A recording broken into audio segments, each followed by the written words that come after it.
Halo Malaysia, halo. Seberapa kuat negara Indonesia? Okey, jom kita lihat bagaimana di Kalimantan ataupun di Papua bagaimana Indonesia Army telah kalah. Walaupun Indonesia ranking nombor 12 dunia, tapi perang di Papua sangat sukar untuk Indonesia menang.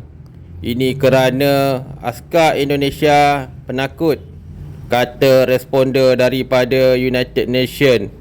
Kekalahan Tentera Nasional Indonesia di Papua membuktikan bagaimana Malaysia kita mampu menyerang Kalimantan dan mengalahkan Indonesia Army. Okey guys, ini adalah wilayah yang dicuri oleh Indonesia, Kalimantan, pada tahun 1949 melalui revolusi sosial. Okey guys, jom kita tanya bagaimanakah orang Papua mengalahkan Kopassus. Saya dengan ini ingin memberitahu bahawa kami telah mengarahkan dan memenang lawan Kopassus. Ayo guys, Papua menang, hidup Papua. Begitulah kata orang Papua. Indonesia jahat di Papua. Mereka membakar kampung-kampung. Mereka membuat taktik colik dan menghilangkan musuh-musuh politik mereka. Sebab itulah orang Papua melawan hingga habis-habisan. Di Papua banyak kekejaman berlaku. Banyak orang yang hilang kaum keluarga kerana modus operandi zaman Sukarno masih diamalkan di Papua. Okey guys, selain berjaya menghalau TNI, OPM berjaya membalas dendam. Wah, sangat takut, kata askar Indonesia ini. Perang di Papua sangat sukar. Walaupun Indonesia mempunyai komando Kopassus Brimob, Kopasja Katak, tetapi OPM ada sniper gunung. Beginilah nasib askar Indonesia di Papua. Ayo, kita kena serang lagi pak. Pak, hantar bantuan pak, hantar Sukhoi pak. Tetapi Sukhoi pun tak datang. Semasa ambush, banyak tentera nasional Indonesia menangis. Bapak, selamatkan kami pak, kami diserang oleh OPM pak. Anda bayangkanlah, walaupun Indonesia ranking nombor 12 dunia, mereka menjadi balasahan orang Papua semasa perang. Selain banyak tewas setiap hari, bangsa Indonesia meratapi kematian askar-askar daripada negara Indonesia. Ini adalah nasib. Bapak minta tolong pak, hantar Sukhoi pak.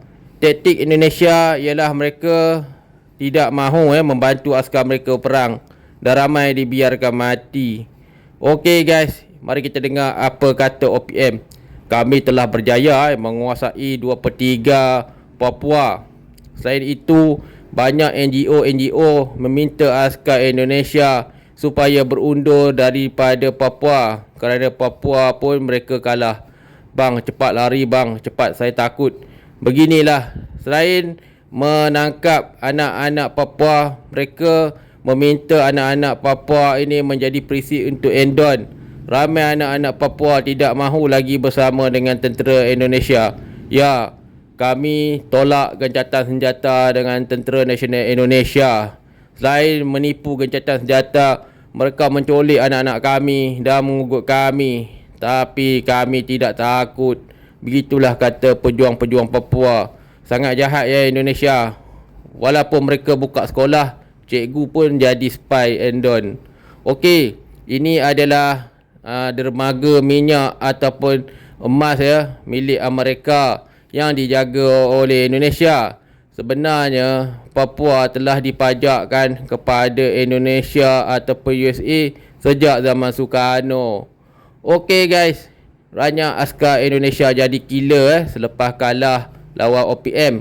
Kehebatan OPM telah terselah dan banyak koresponden mengatakan Indonesia telah kalah. Banyak askar Indonesia tak mahu pergi Papua. Ada yang sanggup bunuh diri. Begitulah hebat. Ini adalah kapal terbang PBB melawat Papua. Indonesia banyak kali khianat, dan PBB sudah banyak kali memberi amaran ke Indonesia supaya tidak melakukan serangan kampung. Okey guys, pada tahun 1966 Malaya kita pernah diserang oleh Indonesia, tapi kita berlawan. Pada masa itu, Belanda pun terkejutlah kerana ditipu oleh Amerika. Kononnya Indonesia ini terlampau kuat. Tetapi sebenarnya Indonesia sebuah negara yang sangat lemah. Bayangkan Malaysia menjajah Indonesia pada tahun 1966. Okey guys, beginilah pertempuran antara Leopard dengan tentera Papua. Bang, bawa ini Leopard, mari kita tunjuk pada Papua. Kita kebal Indonesia, semuanya gagal di Papua, dibom oleh orang Papua. Lain gagal, banyaklah tambang-tambang minyak di Papua dirampas oleh Tentera Nasional Indonesia. Begitulah jahatnya. Tetapi kalau anda lihat pesawat angkut banyak kali membawa mayat-mayat askar Indonesia yang ditembak mati. Selain ditembak mati, Indonesia pernah dihalau oleh Malaysia semasa konflik di Timor Leste. Sehingga sekarang banyak rakyat Timor Leste berterima kasih dengan Malaysia dan Australia, New Zealand kerana membantu menghalau Tentera Nasional Indonesia daripada bumi mereka.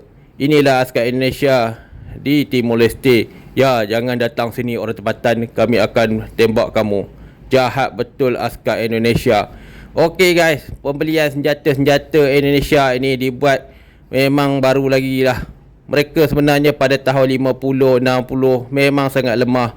Pada zaman Jokowi, Indonesia dan juga zaman Yudhoyono, mereka membuat pembelian-pembelian yang membazir.